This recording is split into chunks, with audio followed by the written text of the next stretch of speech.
Imagine walking into a room where everyone is trying to prove something. Someone is talking too much. Someone is trying to be the funniest. Someone is desperate to be noticed.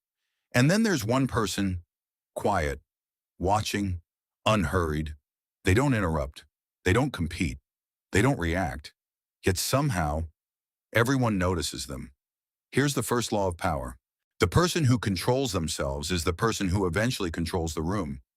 Most people spend their lives trying to control other people. The powerful learn to control only one thing, themselves. Because emotion is contagious.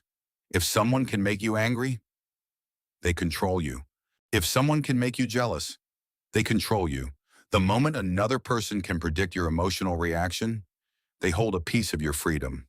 And freedom is the foundation of power. That's why truly powerful people rarely react immediately.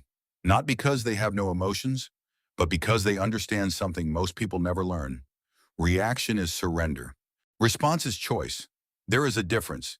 Anyone can react. Only a disciplined mind can choose. Watch people during an argument. The loudest person usually believes they're winning, but they are often revealing something else, a loss of control. The calm person doesn't need to raise their voice, because certainty doesn't compete with noise. It lets the noise expose itself.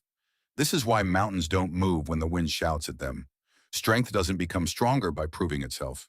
It remains still, and that stillness creates authority. Here's another law. People trust emotional stability more.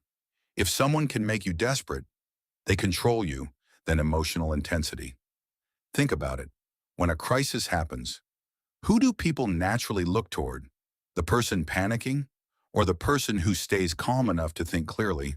Calm communicates something words never can. I can handle this. That silent message is more convincing than confidence spoken out loud. The world often mistakes speed for importance. People rush their words, rush their decisions, rush into relationships, rush into arguments, rush to defend themselves. But rushing is usually the language of fear. Calm moves differently. Calm understands that time is an advantage.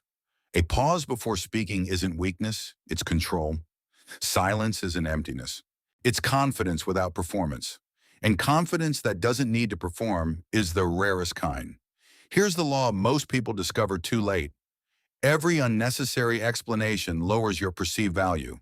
The more desperate you are to make everyone understand you, the less they respect you. Power doesn't chase agreement. Power remains centered. Not everyone has to understand you. Not every insult deserves an answer. Not every opinion deserves your attention, because attention is your most valuable currency.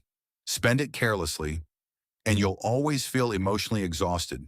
Protect it, and people will begin to feel your presence before you even speak. The strongest people are not those who never feel anger, or fear, or sadness. The strongest people simply refuse to let those emotions make their decisions.